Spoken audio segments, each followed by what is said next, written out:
સ્ફુરત કૃષ્ણ પ્રેમામૃતરસ ભરેણાથી ભરિતા વિહારાન કુર્વાણા વ્રજપતિ વિહારાબ્ધિ સુસદા પ્રિયા ગોપી ભર્તુ સ્ફુરતુ સતતમ વલ્લભ ઇતિ પ્રથાવત્ય સ્માકં હૃદિ સુભગ મૂર્તિ સકરુણા શ્રીમદ વૃંદાવનેન્દુ પ્રગટિત રસિકાનંદ સંદોહરૂપ સ્ફુર્જદ્રાસાદિ લીલામૃત જલધિભરાક્રાંત સર્વોપિ શશ્વત તસ્યૈવાત્માનુભાવ પ્રગટન હૃદયસ્યાગ્નયા પ્રાદુરાસીત ભૂમૌ યઃ સન મનુષ્યા કૃતિરતિ કરુણા સ્તં પ્રપદ્યે હુતાશમ પ્રાકૃત ધર્માનાશ્રય પ્રાકૃત નિખિલ ધર્મ રૂપમિતિ નિગમ પ્રતિપાદ્યમ યત્તચ્છુદ્ધમ સાકૃતિસ્તૌમિ સાકૃતિસ્તૌમિ સાકૃતિસ્તૌમિ. શ્રી ભાગવતાર્થ પ્રકરણમાં શ્રી વલ્લભાચાર્યજીના અનુગ્રહથી અને શ્રી ગુસાઈજી શ્રી પુરુષોત્તમજી લેખવાલા એ આચાર્યોના અનુગ્રહથી કૃપાથી તથા પરમ ભાગવત દાદાજી પૂજ્ય શાસ્ત્રીજીના આશીર્વાદથી અને પરમ ભગવદીય કીર્તનભાઈ શાસ્ત્રીના મીસથી આપણો આ સત્સંગ ભાગવત સંબંધી થઈ રહ્યો છે. એમાં ભાગવતાર્થ પ્રકરણ છેલ્લો જે સત્સંગ આપણે જોયો તેમાં જે કારિકાઓનો ઉલ્લેખ હતો એ 96 અને 97 એ બે કારિકાના અવગાહનથી આપણે સત્સંગ શરૂ કર્યો હતો અને પ્રથમ સ્કંદનો 7મો અધ્યાય તેનું આપણે અવગાહન કર્યું હતું. જો આપણે એને ફરીથી સ્મરણમાં લઈએ તો ઉત્તમ અધિકારી શ્રોતા પરીક્ષિતજી, એમનો જન્મ 12મા અધ્યાયમાં પ્રથમ સ્કંદના જોવા મળે છે અને ઉત્તમ અધિકારી પ્રકરણ જે છે એની શરૂઆત તો 7મા અધ્યાયથી શરૂ થઈને 19મા અધ્યાયમાં વિરામ પામે છે. તો આવું કેમ બને?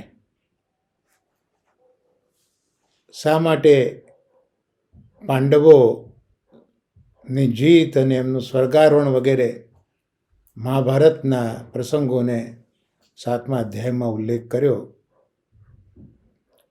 દરેક પોતપોતાના વિચારો રજૂ કરે. શ્રી મહાપ્રભુજીની તો સ્પષ્ટ આજ્ઞા છે કે પરીક્ષિતજીનો જે ઉત્તમ અધિકાર છે, જે એની શ્રીમદ ભાગવતમાં શ્રદ્ધા છે, એનું કારણ એના 3 પૂર્વજોની મુક્તિ છે અને 5 પ્રકારની શુદ્ધિ છે, જેનું જ વર્ણન આ 7મા અધ્યાયથી શરૂ થઈ રહ્યું છે. એટલે જે કંઈ પાંડવોની કથા છે તો એમાં ભલે પાંડવો દેખાતા હોય, પણ એની પાછળ મૂળ તત્વ જે હોય એ તો શ્રી કૃષ્ણ છે. કારણ કે અર્જુને પણ કૃષ્ણને મહાબાહુ કહીને શરણાગતિ માગી છે અશ્વત્થામાનું જ્યારે બ્રહ્માસ્ત્ર આવ્યું ત્યારે. તો આ રીતે ભલે કથા પાંડવોની હોય મહાભારતની, પણ એમાં મુખ્યતા તો શ્રી કૃષ્ણની જ છે. એટલે આપણે જોયું 94 ને 95મી કારિકા, એમાં 3 પ્રકારના દુઃખો શ્રી મહાપ્રભુજીએ આપણને બતાવ્યા હતા. કયા કયા 3 પ્રકારના દુઃખો? તો એક તો અભિન્ન અને બીજું ભિન્ન. અભિન્ન દુઃખ એટલે જે શરીર સાથે, દેહ સાથે સંકળાયેલું છે તે અભિન્ન દુઃખ. તો એ અભિન્ન દુઃખ એ શ્રી મહાપ્રભુજીએ 3 પ્રકારનું બતાવેલું હતું કે એક તો દેહને થતું દુઃખ શત્રુઓથી, અને બીજું અજ્ઞાન. તો અજ્ઞાન 2 પ્રકારનું, એક જીવ સંબંધી અજ્ઞાન અને બીજું બ્રહ્મ સંબંધી અજ્ઞાન. આટલી વસ્તુ શ્રી મહાપ્રભુજી સમજાયા પછી 94-95 કારિકામાં,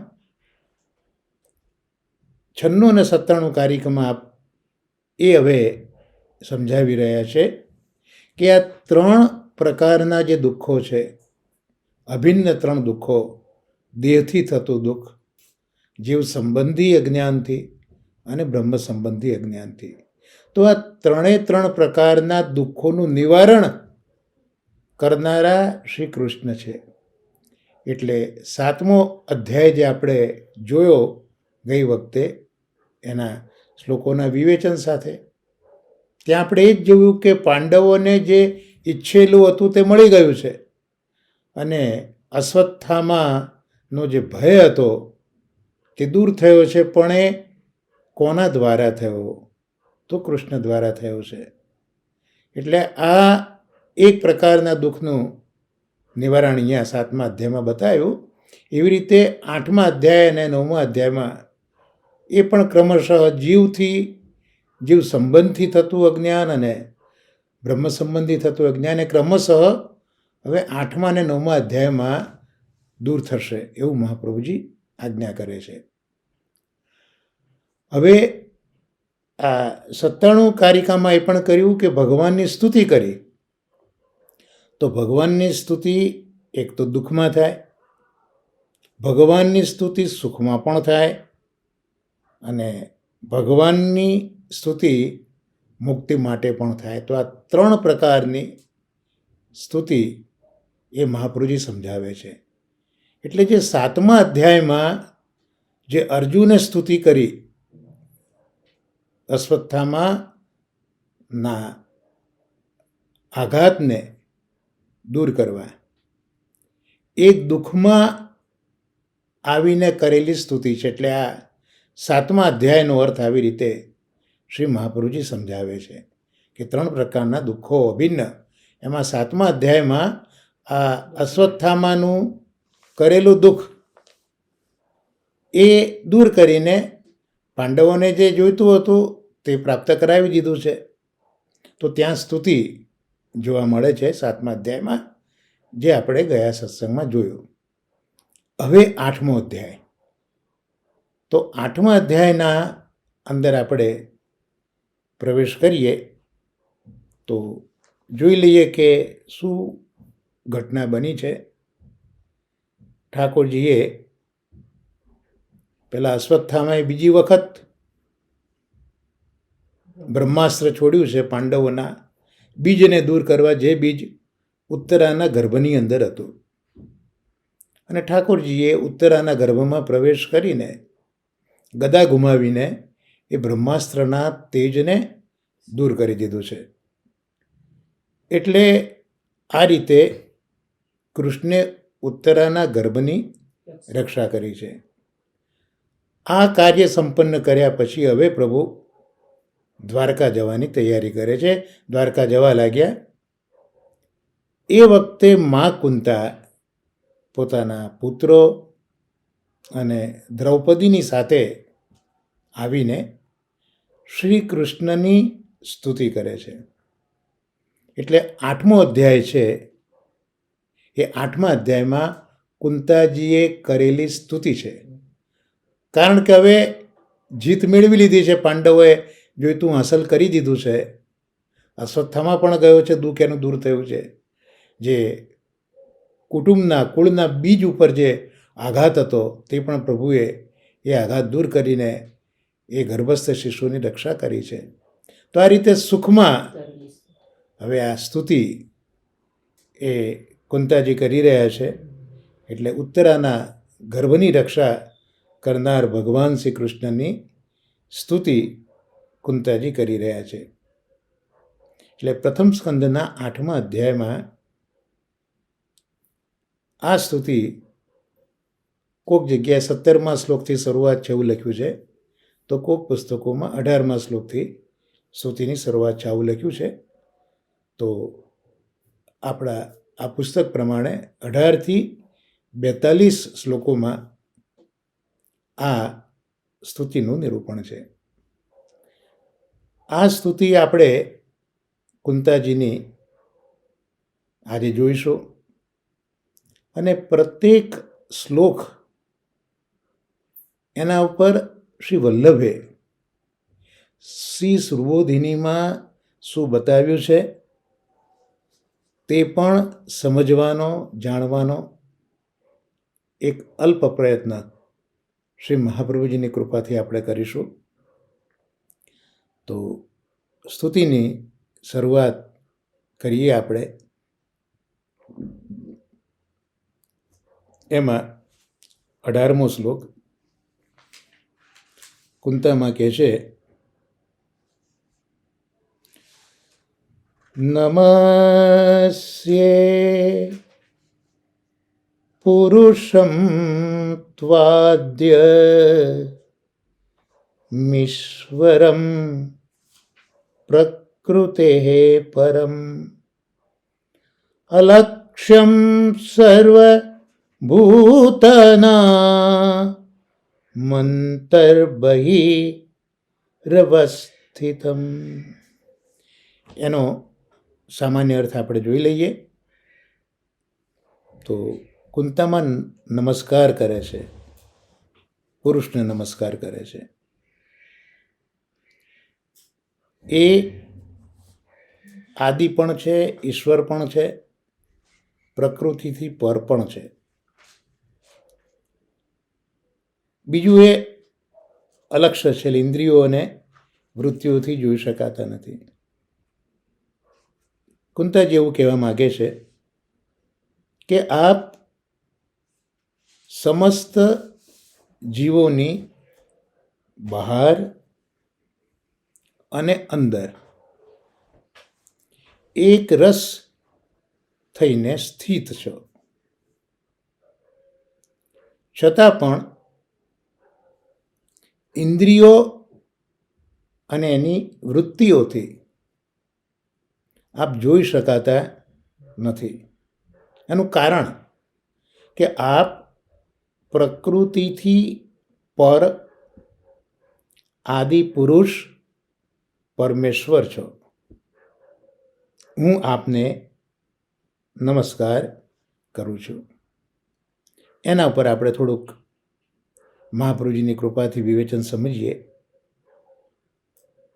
તો ઠાકોરજીને અહીંયા જેમ આપણે જોયું તેમ કુંતામાં કહે છે કે આપ સમસ્ત જીવોની બહાર પણ બિરાજ્યા છો અને જીવોની અંદર પણ છો. એટલે બહાર પણ છો અંદર પણ છો. આ જ પુષ્ટિસ્થ પ્રભુનો વિરુદ્ધ ધર્માશ્રય થયો. અને બહાર છો, અંદર બિરાજ્યા છો, છતાં પણ જે ઇન્દ્રિયો છે એ ઇન્દ્રિયો અને ઇન્દ્રિયોની વૃત્તિઓ, દાખલા તરીકે આંખથી જોવું તેની વૃત્તિ, કાનથી સાંભળવું તે તેની વૃત્તિ, હાથથી પકડવું તે તેની વૃત્તિ, તો એ ઇન્દ્રિયો અને એની વૃત્તિઓથી આપ બહાર અને અંદર હોવા છતાં જોઈ શકાતા નથી. કુંતામાં જ એનું કારણ બતાવે છે. એનું કારણ શું? કે આપ પ્રકૃતિથી પર છો. કારણ કે ઇન્દ્રિયોને બધું તો પ્રકૃતિજન્ય છે, એના વિષયો પ્રકૃતિજન્ય છે, વૃત્તિઓ પ્રકૃતિજન્ય છે, પણ આપ તો પ્રકૃતિથી પર છો. બીજું, આદિ પુરુષ છો અને પરમેશ્વર છો. આપણે અહીંયા જોઈએ તો એનો થોડોક વિસ્તાર કરીએ તો મહાભારતનું યુદ્ધ પૂર્ણ થઈ ગયું હતું. આપણે 7મા અધ્યાયમાં જ આ વાત કરી કે પાંડવોને જે જોઈતું હતું તે મળી ગયું હતું, એટલે મહાભારતનું યુદ્ધ પૂર્ણ થઈ ગયું હતું. પાંડવોએ જે મરેલા હતા લડવૈયાઓ, એ બધાનો દાહ સંસ્કાર, અગ્નિ સંસ્કાર એ કુરુક્ષેત્રમાં કર્યો. અને પછી તેમને જલદાન આપવું પડે દાહ આપ્યા પછી, એટલે બધા હસ્તિનાપુર આવ્યા. ભગવાને અજાત શસ્ત્રુ એવા યુધિષ્ઠિરને એમનું જ રાજ્ય પાછું આપ્યું અને એમની પાસે 3 અશ્વમેધ યજ્ઞો પણ કરાવ્યા. હવે પાંડવોનું હિત થઈ ગયું છે, એટલે શ્રી કૃષ્ણ પોતે દ્વારકા જવાનો વિચાર કરે છે.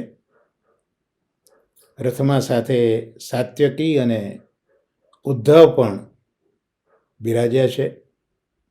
અને એ જ સમયે ઉત્તરાજી ભયથી વિવલ થઈને સામેથી દોડતા દોડતા આવ્યા છે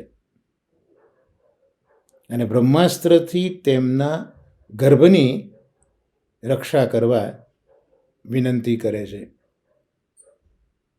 ભગવાનના તેજની સામે પેલું બ્રહ્માસ્ત્રનું તેજ એ શાંત થઈ ગયું.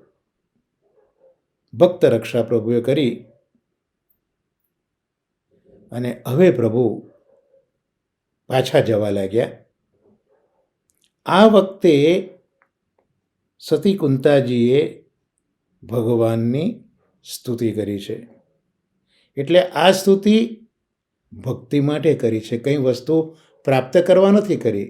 એટલે આપણે જે કારિકામાં જોયું એ કારિકા પ્રમાણે દુઃખમાં, સુખમાં અને મુક્તિમાં સ્તુતિ કરવી જોઈએ. તો અહીંયા આ સુખની સ્તુતિ છે, કંઈ પ્રાપ્ત કરવા માટે સ્તુતિ કરી નથી, પણ ભક્તિ માટે જ સ્તુતિ કરી છે. કુંતાજી અહીંયા શરૂઆત જ કરે છે, નમસ્યે, હું આપને નમન કરું છું. કારણ કે આમ તો જોવા જઈએ તો નમન જ પ્રભુ તરફ ગમન કરાવનારું છે. નમન એ દીનતાનું દ્યોતક છે. એટલે અહીંયા કુંતાજી નમસ્યે, નમસ્કારથી જ શરૂઆત કરે છે કે હું આપને નમન કરું છું. હવે આમ તો કૃષ્ણ એ કુંતામાના ભાઈનો પુત્ર છે, એટલે કુંતા તો ફોઈ છે, મોટા છે. તો ભાઈના પુત્રને નમસ્કાર કરવા અયોગ્ય છે. આ એક મર્યાદા છે. નમસ્કાર તો કરે છે, પણ અહીંયા ભાઈના પુત્રને નમસ્કાર કરવા યોગ્ય નથી. એટલે અહીંયા કહ્યું કે કોને નમન કરે છે? તો પુરુષમ, હું પુરુષને નમન કરું છું. પોતાના ભાઈના પુત્ર ભત્રીજાને નમન નથી કરતી, પણ હું પુરુષને નમન કરું છું. એટલે આ બધા વિશેષણ અહીંયા કૃષ્ણ માટે વાપર્યા સ્તુતિમાં. હવે મહાપ્રભુજી એક સુંદર વાત સમજાવે છે કે નમસ્કાર એ ભેદ જણાવે છે, એક ચોક્કસ અંતર નમસ્કાર જણાવે છે. કારણ કે ભગવાન એ કુંતાજીના આત્મા છે, ભત્રીજા તો છે જ, પણ જેમ પ્રભુ સર્વ જીવોના આત્મા બનીને બિરાજ્યા છે, એ ન્યાયે કુંતાજીના આત્મા પણ ભગવાન છે. હવે નમસ્કાર કરીએ તો નમસ્કાર કરવાથી નમન કરનારો અને જેને તે નમન કરે છે તે બે જુદા જુદા હોવાનું જણાય છે. એટલે અહીંયા મહાપ્રભુજીએ બતાવ્યું કે નમસ્કાર એ ભેદ જણાવનારો છે. કારણ કે નમસ્કાર કરનાર અને જેને નમસ્કાર થઈ રહ્યો છે તે જુદા જુદા છે.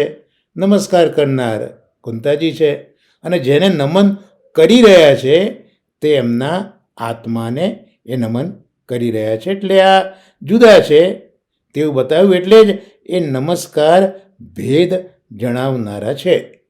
એટલે મહાપ્રભુજી કહે છે કે હું એટલા માટે કહું છું કે આ નમસ્કાર એ તો ભેદ જણાવનારા છે. આથી નમસ્કાર કરવા તો અયોગ્ય થાય, આ તો ભેદ થઈ ગયો. આત્મા તરીકે પ્રભુ બિરાજ્યા છે અને હું નમસ્કાર કરીને પ્રભુને અલગ ગણું છું, પણ પ્રભુ તો આત્મા તરીકે બિરાજ્યા છે. તો આવો ભેદ છે એ મહાપ્રભુજી કહે છે કે આ રીતનો આ ભેદ થયો, એટલે અહીંયા નમસ્કાર અયોગ્ય છે. તો આ નમસ્કાર અયોગ્ય છે, આવું કોને થાય છે? કુંતાજીને થાય છે.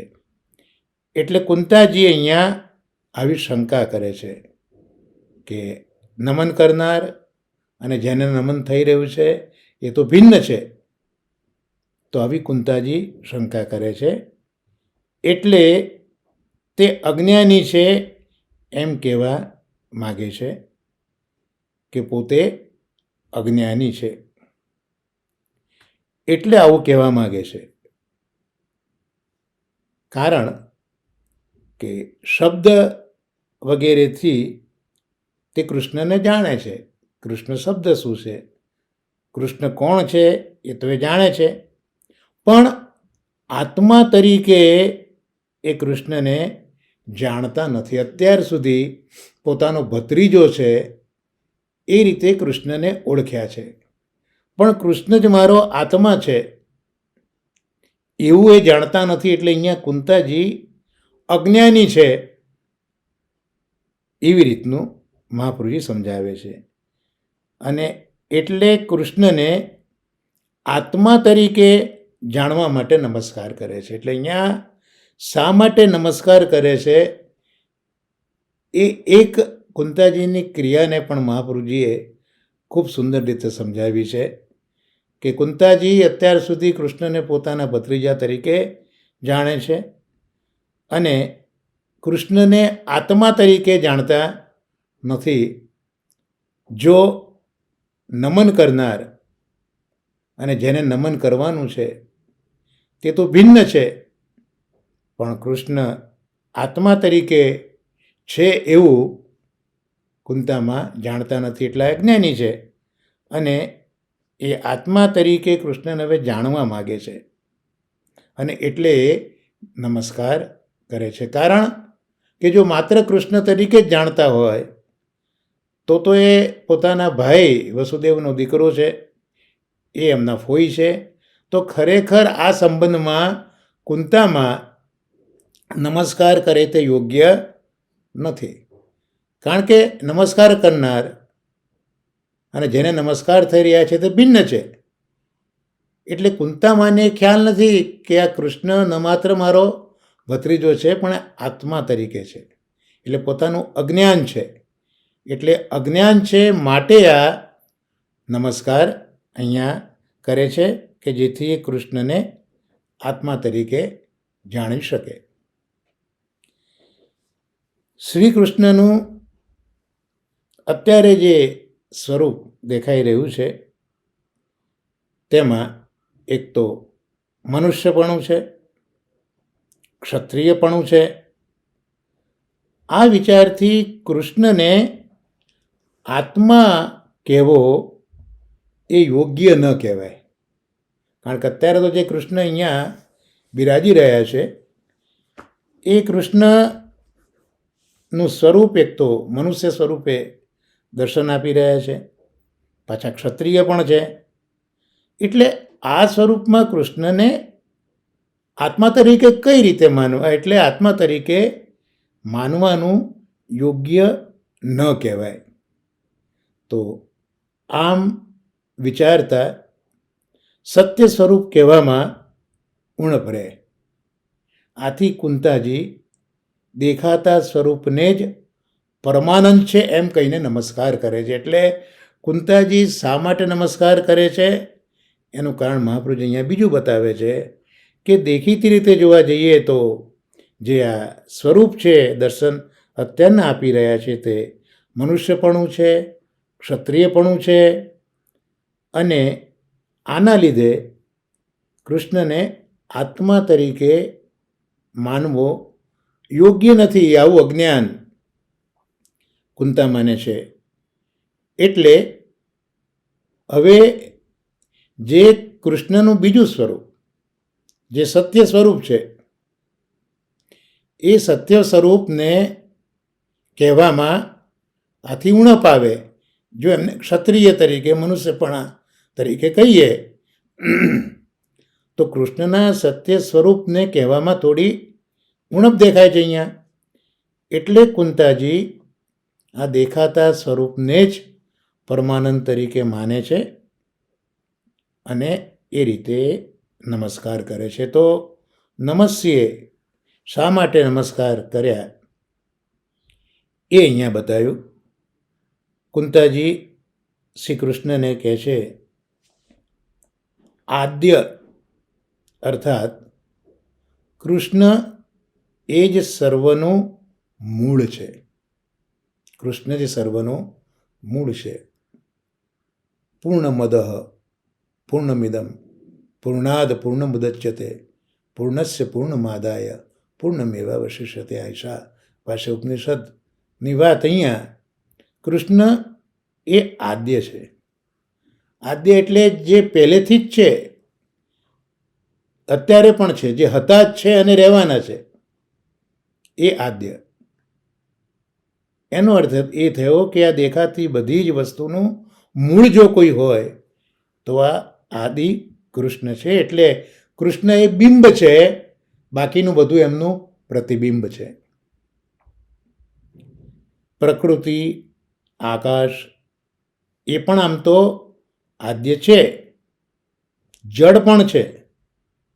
જ્યારે શ્રી કૃષ્ણ આદ્ય છે પણ એ જડ નથી. એ માટે અહીંયા પુરુષ શબ્દ કયો. નમસ્તે પુરુષમ.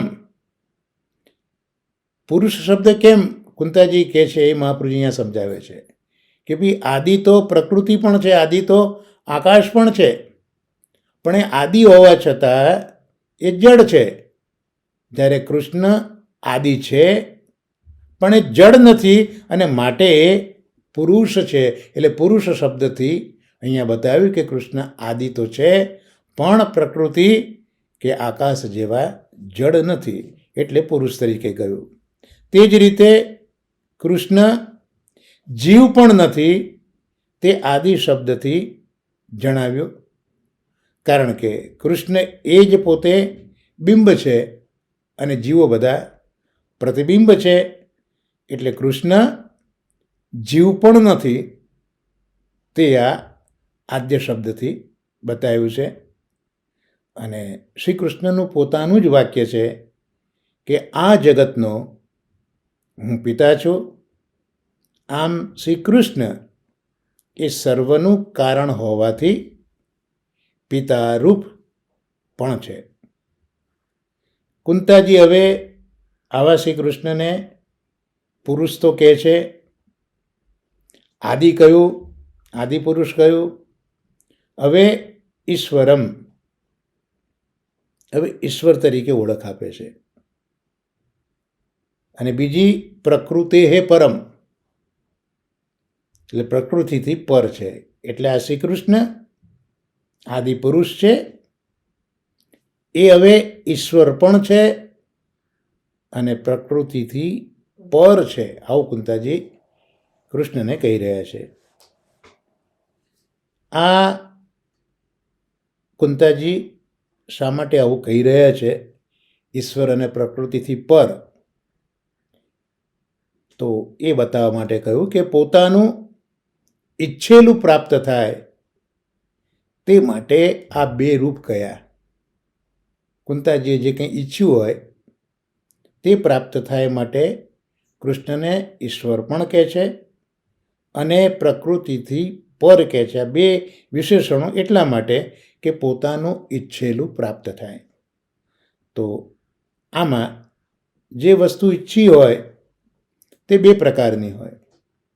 એક બહારનું ફળ ઈચ્છ્યું હોય અને બીજું અંદરનું ફળ ઈચ્છ્યું હોય. એટલે બહારનું ફળ આપનારો અને અંદરનું ફળ આપનારો. એટલે આ કૃષ્ણ જ્યારે બહારનું ફળ આપે છે ત્યારે એ ઈશ્વર બની જાય છે અને પ્રકૃતિથી પર એવું જ્યારે અંદરનું ફળ આપે છે ત્યારે એ પ્રકૃતિ પરહ, પ્રકૃતિથી પર પણ બની જાય છે. તો અહીંયા આ બે વિશેષણો કૃષ્ણના શ્રી મહાપ્રભુજી સમજાવે છે કે બહારનું ફળ આપવા અને અંદરનું ફળ આપવા. જે કુંતાજીએ ઈચ્છ્યું છે તે આપનારા આપ ઈશ્વર છે અને પ્રકૃતિથી પર છે. હવે બીજી પંક્તિમાં કહ્યું કે આપ અલક્ષ્યમ સર્વભૂતાનામ, આપ અલક્ષ્ય છો એટલે બધાથી જોઈ શકાતા નથી. અંદર અને બહારનું ફળ આપતા ભગવાન સર્વમાં પ્રસિદ્ધ છે. આનાથી સર્વને મુક્તિ પણ મળે છે. આમ જો થાય તો વેદ વ્યર્થ બને, કારણ કે મુક્તિ આપનાર તો વેદ છે. એટલે જો ભગવાન જ બધા ફળ આપી દે, સર્વને મુક્તિ મળી જાય ત્યાં સુધીના, તો પછી વેદનું કોઈ કારણ રહેતું નથી. વેદ પછી વ્યર્થ બને છે. તો આવું ન થાય એ માટે અલક્ષ્ય ભગવાનને કયા.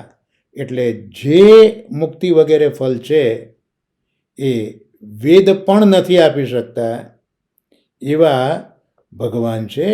એટલે ભગવાનને અલક્ષ્ય કયા, અર્થાત પ્રાણી માત્રથી એ ન જણાય તેવા છે. લક્ષ્ય એટલે જેવું, અલક્ષ્ય એટલે ન દેખાય તેવું. એટલે અહીંયા ભગવાનને અલક્ષ્ય કયા, જેથી વેદ વ્યર્થ ન બને. તો પ્રભુ દેખાતા નથી, તો પ્રભુ દેખાતા નથી એટલે પછી બધા વેદનો સહારો લે તો પછી વેદ વ્યર્થ ન બને, નહીં તો પછી વેદ વ્યર્થ બની જાય.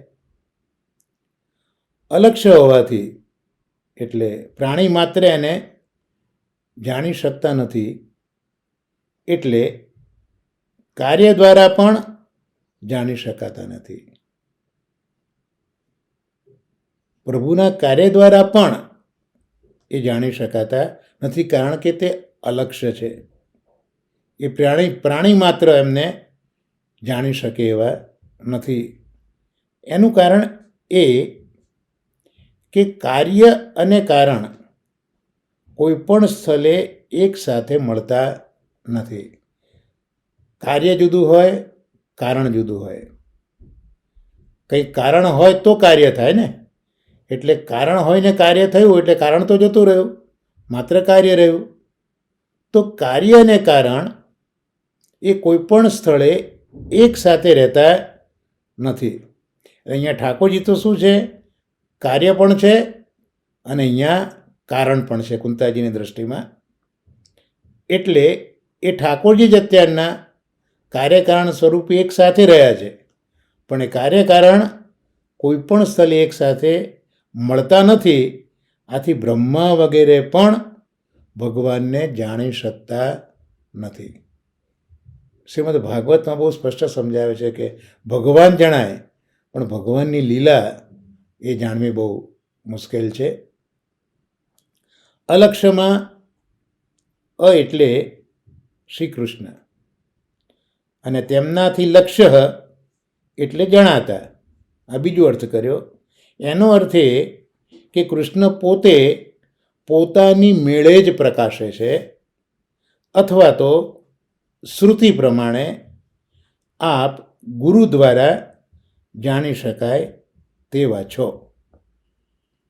એટલે અલક્ષ્યનો બીજો અર્થ થયો કે એક તો પોતે પોતાની મેળે પ્રકાશે છે અને બીજું ગુરુ દ્વારા એને જાણી શકાય છે. આ કારણે વેદ કામના જ છે. એટલે આપણે આગળ જોયું કે વેદ વ્યર્થ બની જાય જો કૃષ્ણ બધાથી દેખાતા હોય તો પછી વેદ વ્યર્થ બની જાય. પણ અહીંયા કહે છે કે વેદ કામના છે જ અને સર્વની તો મુક્તિ થતી નથી.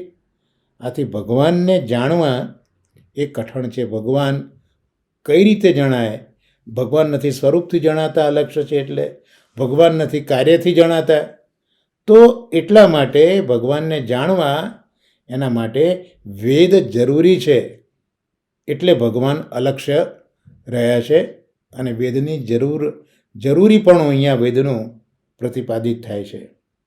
એટલે વેદ પણ એટલા જ કામના છે અને સર્વની મુક્તિ પણ તો થતી નથી.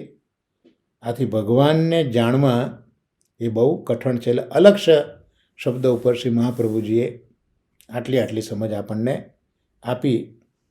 હવે કહ્યું કે શરૂઆતમાં આ પ્રાણી માત્રની અંદર પણ છો અને બહાર પણ રહેલા છો. તો ભગવાન જાણવા કઠણ છે, પણ તેઓ સર્વ સ્થળે છે તો ખરા જ.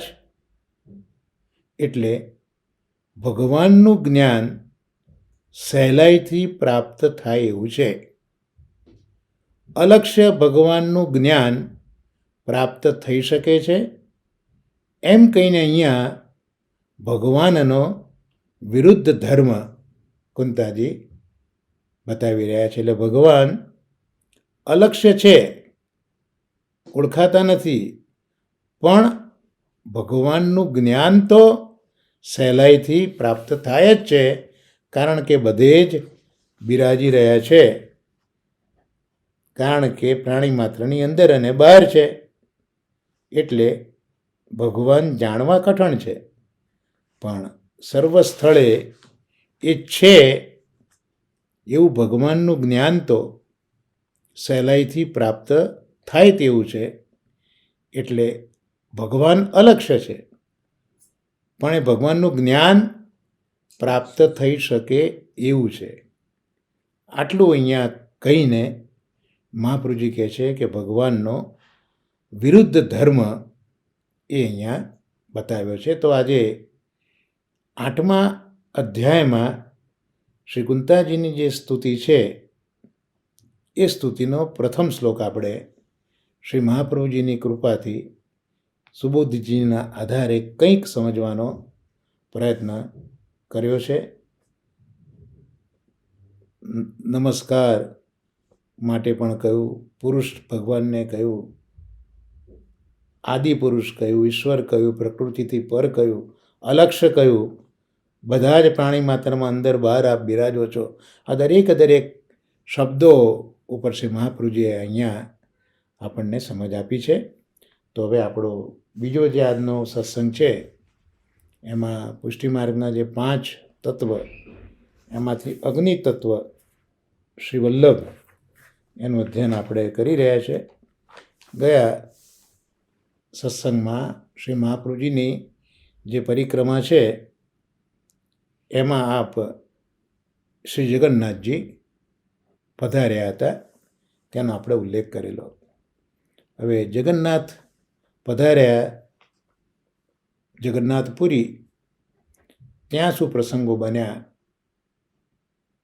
તે ષષ્ઠલાલ યદુનાથજી એ આ દિગ્વિજય, શ્રી વલ્લભ દિગ્વિજય ગ્રંથમાં જે બતાવી રહ્યા છે તેનું આપણે વાંચન કરીએ. તો અહીંયા જગન્નાથજી આવીને આપ જગદીશને પ્રણામ કરે છે. એ ત્યાં પ્રણામ કરીને બિરાજ્યા જ હતા. એ વખતે શું થયું, ત્યાંનો કોઈક પંડો હશે એ આવ્યો અને આપના હાથમાં મહાપ્રસાદ આપી દીધો. હવે એ દિવસે એકાદશી હતી, એટલે આપ વિચાર કરે છે કે વૈષ્ણવોએ એકાદશી વ્રત એ પણ સર્વથા કરવું જ જોઈએ, અને સાથે જગદીશનો મહાપ્રસાદ એ પણ ગ્રહણ કરવો જોઈએ. કારણ કે જગદીશ એ અન્ન ક્ષેત્ર છે, ત્યાં વેદની જે મર્યાદાઓ છે એ ત્યાં અસર કરતી નથી હોતી. જ્ઞાતિ જાતિ વ્યવહાર જે આપણે કહીએ છીએ એ ત્યાં બહુ ગણનામાં આવતો નથી.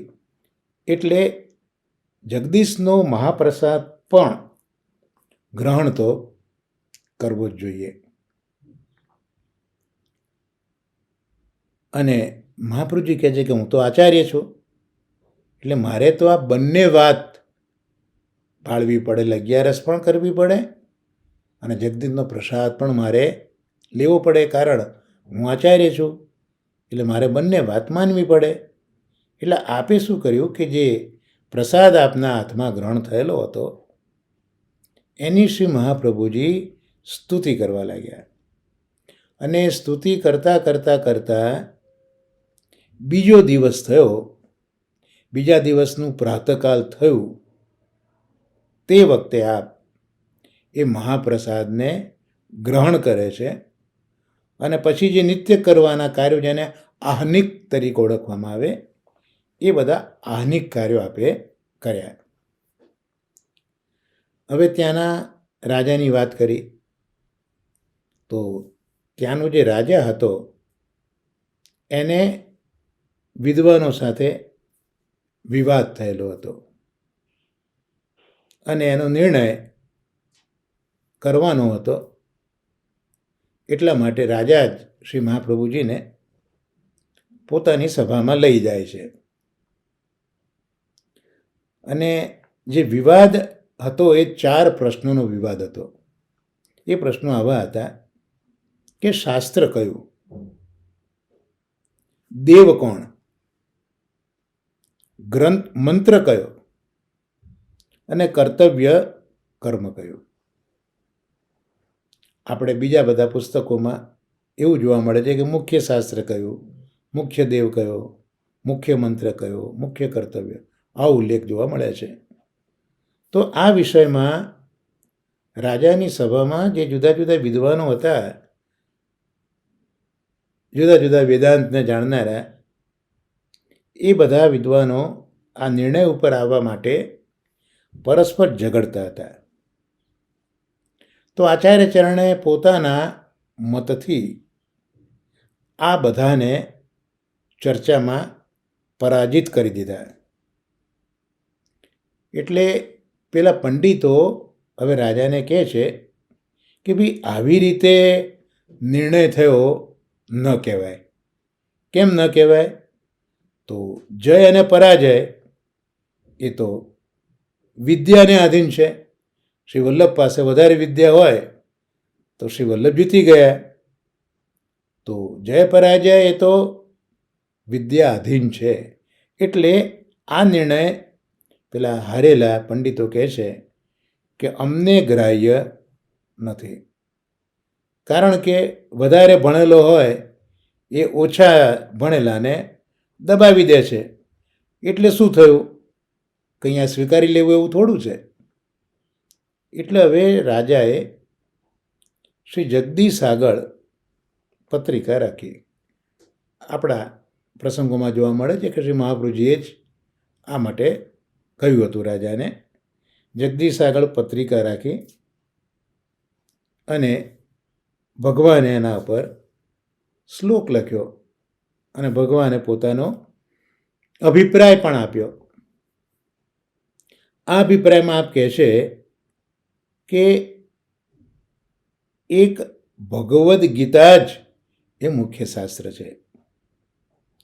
એક દેવકી પુત્ર જ શ્રી કૃષ્ણચંદ્ર જ દેવ છે. એક શ્રી કૃષ્ણના જ નામ એ જ એક મંત્ર છે અને કર્તવ્ય કર્મ પણ એક જ છે, શ્રી કૃષ્ણચંદ્રની સેવા. એકમ શાસ્ત્રમ દેવકી પુત્ર ગીતમ એકો દેવો દેવકી પુત્ર એવ મંત્ર અપી એક તસ્ય નામાની યાની કર્મ અપી એક તસ્ય દેવસ્ય સેવા. આ રીતે ભગવાન જગદીશે પોતાનો નિર્ણય સ્વહસ્તે લખીને આપ્યો. આ નિર્ણયનો બધાએ સ્વીકાર કરી લીધો અને હવે બધા કહેવા લાગ્યા કે આચાર્ય ચરણે જે નિર્ણય કર્યો હતો તે ખૂબ સત્ય છે. પણ ત્યાં એવું થયું કે એક બ્રાહ્મણ હતો જે બધાને આઘાત જ આપ્યા કરતો હતો. એટલે એ બ્રાહ્મણ પણ પંડિત હતો. તો એ કહેવા લાગ્યો કે ભાઈ આમાં તો કંઈક ધૂર્તતા થઈ હોય, કંઈક છેતરામણું થયું એવું, કંઈક બનાવટ થઈ એવું લાગે છે. કારણ કે જગદીશને તો હાથ છે નહીં. તો એમણે આ પત્રિકા કઈ રીતે લખી હશે? એટલે આ જે આઘાત કરનારો બ્રાહ્મણ હતો એને આ એક વિવાદ ઊભો કર્યો કે આ ભાઈ મગજમાં ઉતરતું નથી, ભગવાનને તો હસ્ત છે નહીં, તો એમણે લખ્યું કઈ રીતે? આથી એની સંમતિથી, એના કહેવાથી ફરીથી મંદિરમાં પત્રિકા રાખવામાં આવી. એમાં ભગવાને જે શ્લોક લખ્યો તે આ પ્રમાણે હતો કે જે મનુષ્ય પિતરદ્વેષી, જે મનુષ્ય પોતાના પિતાનો દ્વેષ કરે છે, અન્ય રેતસમ, તે બીજાના વીર્યથી ઉત્પન્ન થયું એવું માનવું. અને જે ભગવદ્ દ્વેષી, જે ભગવાનનો દ્વેષ કરે છે, એ તો કોઈક અંત્યજ એટલે હલકી વર્ણના વીર્યથી ઉત્પન્ન થયો એવું માનવું. આ રીતનું જગદીશજીએ લખાણ લખીને આપ્યું. તો આ લખાણ જોઈને જે બધા પંડિતો ભેગા થયા હતા રાજ દરબાર, એ આ પેલા બ્રાહ્મણને ધિક્કારવા લાગ્યો. રાજાએ પણ એ પેલા બ્રાહ્મણની માને બોલાવી, ધમકાવી અને પૂછ્યું. ત્યારે કહેવા લાગી કે આ જે મારો પુત્ર છે એ તો ધોબીનું વીર્ય છે, બ્રાહ્મણનું વીર્ય નથી, પણ ધોબીનું વીર્ય છે. અને આ ઘટના પછી રાજા તથા બાકીના વિદ્વાનોએ મહાપ્રભુજીનું ખૂબ મોટા સમારોહ સાથે પૂજન કર્યું. પછી આચાર્ય ચરણે ત્યાં કોઈક એક બ્રાહ્મણ હતો, નરહરિ બ્રાહ્મણ, એના ઉપર અનુગ્રહ શ્રી કર્યો આપે. અને માર્ગની અંદર રામદાસ ઉપર પણ અનુગ્રહ કર્યો. તો આ રીતે આપ જગન્નાથથી આગળ પધાર્યા તે સ્થળ હતું મંદાર મધુસૂદન. અને મંદાર મધુસૂદન જતા રસ્તામાં રામદાસ ઉપર અનુગ્રહ કર્યો છે. અને મંદાર મધુસૂદન પધાર્યા પછી આપે ભગવાનનું અહીંયા પૂજન કર્યું. જે મંદાર મધુસૂદનિયા ભગવાન હતા એમનું પૂજન કર્યું છે. જેમ ધ્રુવજી હતા ત્યાં પણ મધુસૂદન ભગવાન જ પ્રગટ થયા હતા. એ મધુવનિયા મધુસૂદન હતા. અહીંયા મંદારમાં બિરાજતા મધુસૂદન, એમનું પૂજન કર્યું. ત્યાં પારાયણ પણ કર્યું, પાઠ પણ કર્યો. મંદાર મધુસૂદનમાં એક પ્રસંગ એવો બન્યો કે આપ બિરાજ્યા હતા એ વખતે એક હરણી પોતાના બચ્ચાને સિંહના ડરથી છોડીને ભાગી ગઈ. તો આ વખતે મહાપ્રભુજીએ મૃગરૂપ ધારણ કર્યું અને પેલી હરણીના બચ્ચાને અંગુષ્ઠપાન કરાવ્યું અને તેને જીવનદાન આપ્યું.